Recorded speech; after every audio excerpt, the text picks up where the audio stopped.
আসসালামু আলাইকুম সবাইকে। আমি মাহফুল আলম অর্ণব। আপনাদের স্বাগতম জানাচ্ছি আজকের নতুন একটি লেকচারে এবং আজকের একটি নতুন চ্যাপ্টার শুরু করতে যাচ্ছি। সেটি হলো আমাদের ল্যাপ্লাস ট্রান্সফরমেশন। তো এখানে আমরা মূলত আজকের লেকচারে আমরা জানবো যে ল্যাপ্লাস ট্রান্সফরমেশন এটা আসলে কী এবং কোন ফাংশন ল্যাপ্লাস ট্রান্সফর্ম হয় এবং হচ্ছে কিছু বেসিক ল্যাপ্লাস ট্রান্সফর্ম যেগুলো হচ্ছে আমাদের একটু মুখস্থ করে নিলে আমাদের ম্যাথ করতে সুবিধা হয়। তো যেহেতু এটা একদমই একটা নতুন জিনিস, আমাদের আগে একটু বুঝে নিতে হবে যে এই জিনিসটা আসলে কী, না হলে আমরা তো শিখতে পারবো না। তো আমরা যদি ডেফিনেশন একটু পড়ার চেষ্টা করি যে let f of t be a function of t, t এর একটা ফাংশন আছে যেখানে আমার টি এর ভ্যালু কি জিরোর চেয়ে হবে বড়। Then the Laplace transformation of f of t denoted by, এটা হচ্ছে আমাদের কি বলে, এটাকে আমরা ল্যাপ্লাসের সাইন হিসেবে চিনি। যে কোনো ফাংশনকে ল্যাপ্লাস করার আগে, ল্যাপ্লাস ট্রান্সফরমেশন করার আগে আমরা এই সাইনটা ইউজ করি। ইজ ডিফাইন্ড বাই হচ্ছে আমার হচ্ছে কি ল্যাপ্লাস ট্রান্সফরমেশন করলাম আমি আমার এফ অফ টি কে, দেন কি হচ্ছে আমার এফ অফ ছোট হাতের এফ অফ এস আসতেছে। এটা কি, এটা একটু পরে বুঝবো। বাট এই যে এখন যেটা আমরা দেখতে পাচ্ছি এই জিনিসটাকে বলা হয় হচ্ছে ল্যাপ্লাস ট্রান্সফরমেশনের অপারেটর। অর্থাৎ আমাকে যদি একটা ফাংশন দেওয়া হয় যেটা হচ্ছে আমার কি এফ অফ টি, এবং এই ফাংশনটাকে আমি ল্যাপ্লাস ট্রান্সফর্ম করতে চাই, তাহলে ট্রান্সফর্ম করতে হলে আমার কি করতে হবে, আমার হচ্ছে integration from zero to infinity E to the power minus s T into আমার সেই কাঙ্ক্ষিত ফাংশনটা ইন্টু ডিটি। মানে হচ্ছে আমার এখানে টি এর সাপেক্ষে আমি হচ্ছে ফাংশনটাকে ইন্টিগ্রেশন করব, এবং ইন্টিগ্রেশন করার পরে আমার যে ফাংশনটা বেঁচে থাকবে সেটা থাকবে হচ্ছে আমার একটা এস এর ফাংশন, এবং এই এস এর ফাংশনে যেই ফাংশনটা বাকি থাকবে সেটাই হচ্ছে আমার কাঙ্ক্ষিত ল্যাপ্লাস ট্রান্সফরমেশন। এখন প্রশ্ন আসতে পারে টি কি, এস কি, আমরা কেন এই অপারেটর দিয়ে ট্রান্সফর্মটা করতেছি, অনেক কিছু আসতে পারে প্রশ্ন। তো তার জন্য হচ্ছে আমরা একটু নিচে যাই, আমরা একটু নিচে গেলে জিনিসটা একটু বুঝে ফেলতে পারবো আশা করি। যে আমাদের যে টিটা আসলে কি, টিকে মূলত বলা হয় যে সময় ডোমেন ভেরিয়েবল, মানে হচ্ছে টাইম ডোমেন ভেরিয়েবল, সময়ের ফাংশন। এটি হলো ইনপুট ফাংশনের স্বাধীন চলক, অর্থাৎ যে ভেরিয়েবলের উপর ভিত্তি করে ফাংশন নির্ধারিত হয়। যদি আমাদের function f of t is equals to sine t হয় তাহলে এটি সময়ের উপর নির্ভরশীল। মূলত টিটা আসলে বোঝায় টাইম ফাংশনকে, আমাদের যে সময় যাচ্ছে, এই যে একটা দুইটা তিনটা 2 ঘন্টা 5 ঘন্টা, আমাদের যে টাইম যাচ্ছে এই টাইমটা হচ্ছে আমাদের সেই কাঙ্ক্ষিত সময় ডোমেন ভেরিয়েবল। ল্যাপ্লাস ট্রান্সফর্ম মূলত কি করে, ল্যাপ্লাস ট্রান্সফর্ম মূলত সময়ের ডোমেন ফাংশনকে অর্থাৎ টি এর ফাংশনকে ফ্রিকোয়েন্সি ডোমেন ফাংশনে রূপান্তর করে, অর্থাৎ এস এর ফাংশনে রূপান্তর করে। ফ্রিকোয়েন্সি ডোমেন ফাংশন হচ্ছে এস আর সময় ডোমেন ফাংশন হচ্ছে আমার টি। এখন আরো একটা প্রশ্ন আসতে পারে যে মানে এই সময় ডোমেন ফাংশন আর ফ্রিকোয়েন্সি ডোমেন ফাংশনে রূপান্তর করা দরকারই বা কেন? এই কাজটা মূলত করা হয় হচ্ছে আমরা বিভিন্ন ধরনের যে রেডিও সিগন্যালস দেখি, ঠিক আছে? একটা রেডিও সিগন্যাল যদি আমরা পর্যবেক্ষণ করি তাহলে সেই রেডিও সিগন্যালটা সময়ের সাথে তার ফ্রিকোয়েন্সির একটা প্যাটার্ন তৈরি করে, সে একটা ফ্রিকোয়েন্সির প্যাটার্নে চলে। তো সেই প্যাটার্নটা যদি আমাদের রিকগনাইজ করতে হয় যেটা কিভাবে কি হচ্ছে, তখন আমাদের যে জিনিসটা দরকার পড়ে সেটা হচ্ছে এই ল্যাপ্লাস ট্রান্সফরমেশন। এই ল্যাপ্লাস ট্রান্সফরমেশন দিয়ে আমরা সময়ের সাথে সেই ফ্রিকোয়েন্সির যে পরিবর্তন, ফ্রিকোয়েন্সির যে একটা প্যাটার্ন, সেটা আমরা এর মাধ্যমে বের করে থাকি। তো এখন হচ্ছে আমাদের আসছে এস, এস এর এসটা কি, যে এস হচ্ছে আমাদের এই যে e to the power minus s টিতে রয়েছে। এস হচ্ছে একটি কমপ্লেক্স ফ্রিকোয়েন্সি ভ্যারিয়েবল, অর্থাৎ এটাই হচ্ছে সেই ফ্রিকোয়েন্সি ফাংশনের ভ্যারিয়েবলটা এস। তো এসটা অ্যাকচুয়ালি একটা কমপ্লেক্স নাম্বার, যেটা হচ্ছে কি আমার এখানে একটা কমপ্লেক্স নাম্বার দিয়ে বোঝানো হয়েছে। আর সবশেষ থেকে হচ্ছে ই, ই হচ্ছে কি আমাদের হচ্ছে নেপিয়ার সংখ্যা, প্রাকৃতিক লঘুগুণ বাংলায় বলা হয়, ইংলিশে বলা হয় হচ্ছে ন্যাচারাল লগারিদম। ই আসলে একটা রহস্যজনক সংখ্যা, এটা হচ্ছে আমাদের প্রকৃতির অনেক কিছুই ডিফাইন করে। এবং আশ্চর্যজনকভাবেও আমাদের এই যে এই আমি মাত্র যেটা বললাম যে আমার রেডিও সিগন্যালসগুলোর ওয়েভ সময়ের সাথে সাথে কিরকম আপ ডাউন করবে, সেই জিনিসটা ওই ইটা ডিফাইন করে দিতে পারে। ঠিক আছে, এটা প্রকৃতিগতভাবে, এটার কোনো ব্যাখ্যা নেই।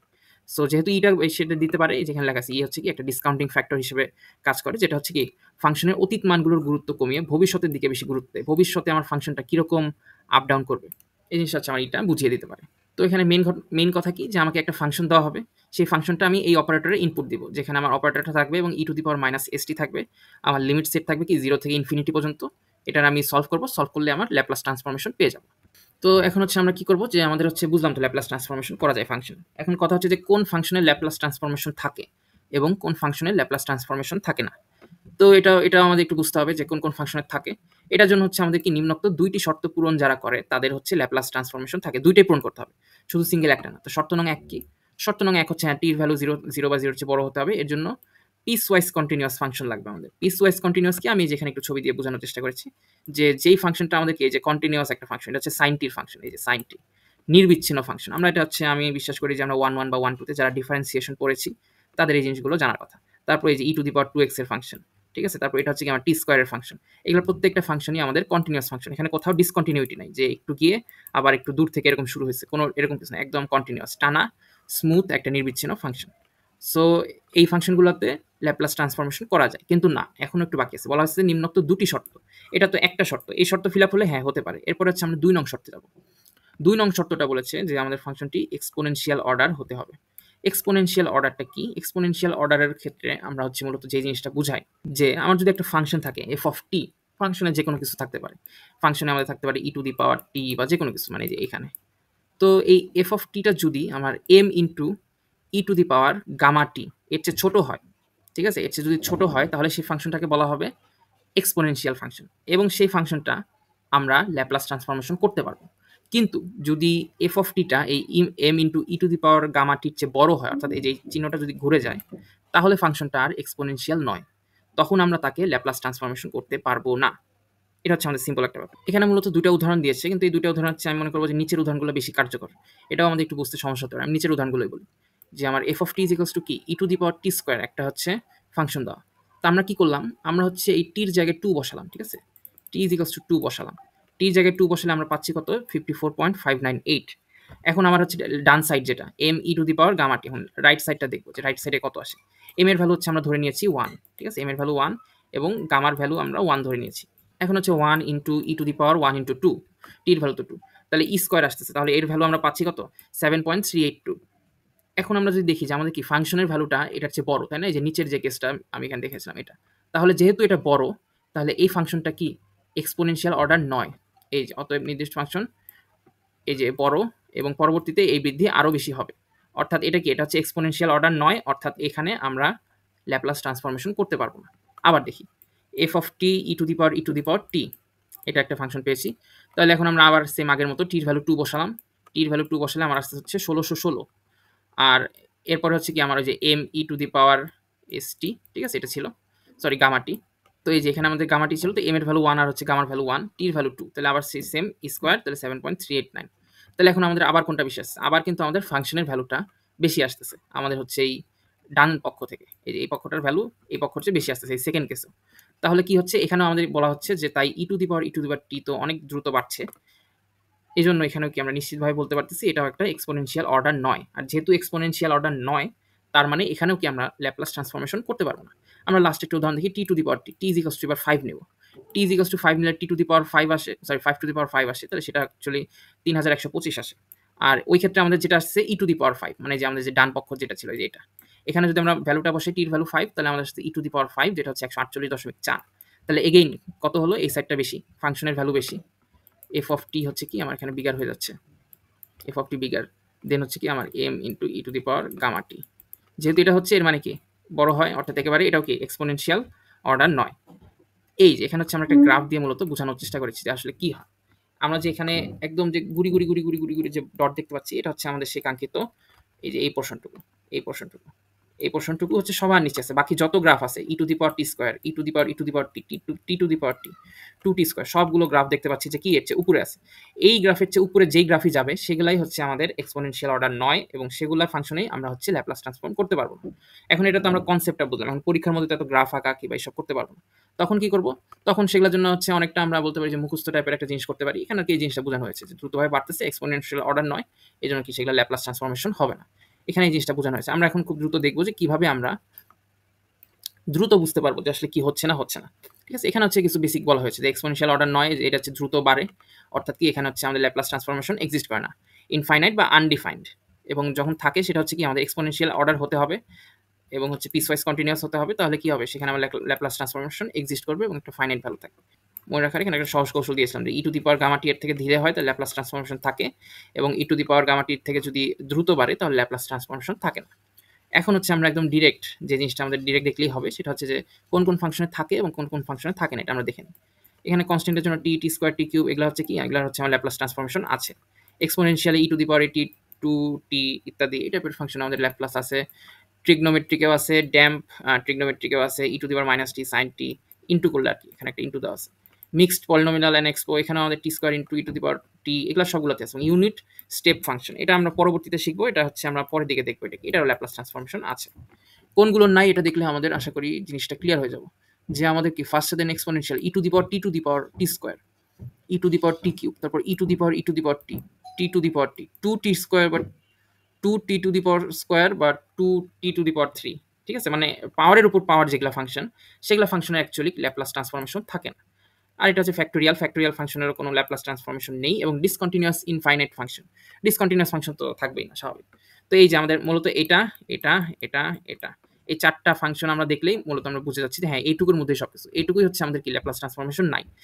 এরপরে হচ্ছে আমরা আসি যে আমাদের কিছু বেসিক ল্যাপ্লাস ট্রান্সফরমেশন। আমরা যেরকম ইন্টিগ্রেশন বা ডিফারেন্সিয়েশনে আমরা সূত্রের একটা ছক শিখি যে এটা করলে এটা হবে, sin x কে ডিফারেনশিয়েট করলে cos x হবে, cos x কে করলে -sin x। এরকম যে আমাদের কিছু মুখস্থ ছক থাকে যেটা আবার প্রমাণ করা যায়। তো এটা হচ্ছে ওরকম যে আমাদের এই জিনিসগুলো মুখস্থ করতে হবে, বাট এখানে নিচে কি প্রমাণও দেওয়া আছে। প্রমাণটা পরীক্ষায় আসতেও পারে, নাও আসতে পারে। দেখে রাখা ভালো আরকি। কিন্তু আমাদের এগুলা কিন্তু সবগুলোই মুখস্থ থাকতে হবে। তো আমরা প্রথমে শুরু করি যে 1 এর যদি আমরা ল্যাপ্লাস ট্রান্সফরমেশন করি তাহলে কি আসে? আমরা 1 এর জন্য দেখতে পাচ্ছি যে আমরা হচ্ছে কি আমাদের সেই অপারেটরে বসিয়ে দিয়েছি 1 টাকে, যে 1 * e⁻⁻st * dt, আর এখানে আমাদের লিমিট হচ্ছে 0 থেকে ইনফিনিটি। তো আমরা কি করব এখানে? এখানে 1 তো কোনো কিছু এক্সট্রা এড করে না। e⁻⁻st কে যদি আমরা ইন্টিগ্রেশন করি তাহলে -s টা নিচে আসবে এবং কি উপরে যেটা ছিল সেটাই থাকবে। এখানে এখন আমরা কি লিমিট লাগিয়ে দেব। লিমিট লাগানোর পরে ক্যালকুলেশনগুলো যদি আমরা করি, ক্যালকুলেশন শেষে আমাদের আসতেছে কত? 1/s। ঠিক আছে? এটা জাস্ট নরমাল যে ইন্টিগ্রেশন সেটাই করা হয়েছে, আর কোনো ডিফারেন্ট কিছু না। তাহলে আমরা 1 কে যদি ল্যাপ্লাস ট্রান্সফর্ম করি তাহলে আমরা 1/s পাচ্ছি। এটা হচ্ছে আমাদের প্রথম সূত্র। দ্বিতীয়টা হচ্ছে আমাদের t⁻n। t⁻n কে ল্যাপ্লাস ট্রান্সফরমেশন করলে কি পাই সেটা দেখব। তাহলে আমরা এবার কি করব? এবার t⁻n বসাবো ফাংশনে।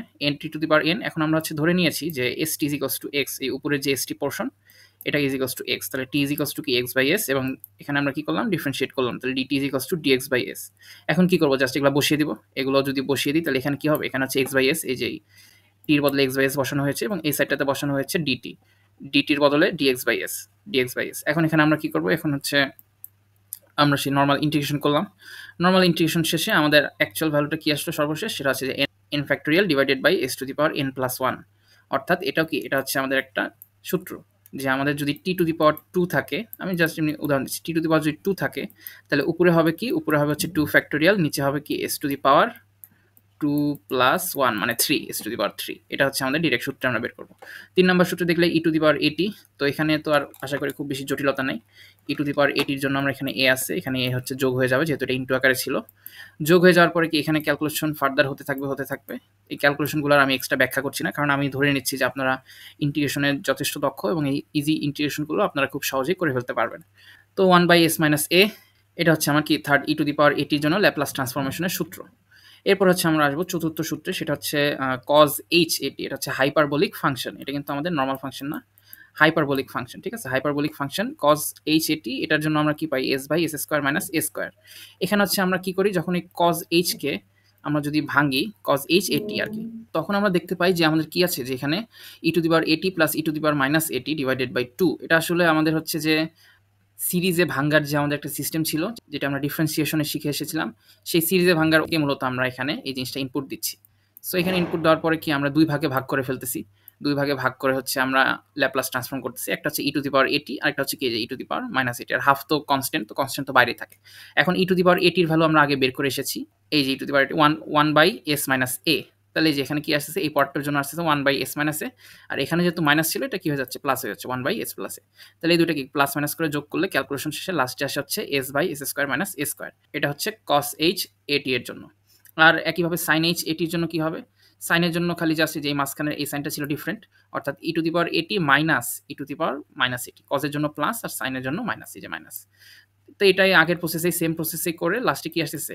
a/s² - a²। ঠিক আছে? অর্থাৎ বোথ কেসে জাস্ট নিচের পার্টটুক সেম। প্রথম কেসে অর্থাৎ কজের কেসে উপরে s এবং সাইনের কেসে উপরে a থাকবে। এরপর হচ্ছে নরমাল sin at। এখানে কোনো এটা হাইপারবোলিক ফাংশন না, এটা জাস্ট সাইনের ফাংশন। এটার জন্য আমরা কি করব? সিরিজ যেটা ছিল সেটাতে আমরা ভেঙে নেব যে e⁻iat - e⁻−iat divided by 2i। এখানে কিন্তু কমপ্লেক্স এন্টিটিস আছে। সো এটাও কিন্তু আমরা করব সেম নিয়মেই। ঠিক আছে? সেম নিয়মেই ভাঙা হয়েছে, সেম নিয়মেই আলাদা করা হয়েছে, সেম নিয়মে ভ্যালু বসানো হয়েছে এবং লাস্টে গিয়ে কি হয়? 2i কাটা চলে যায়, অর্থাৎ কমপ্লেক্স এন্টিটি কাটা চলে যায় এবং আমার sin এটির জন্য ল্যাপ্লাস ট্রান্সফর্ম আসে a/s² + a²। আর এখানে কি ছিল একটু দেখি? এখানে ছিল হচ্ছে a/s² - a²। তাহলে এখানে জাস্ট একটা প্লাস চলে এসেছে।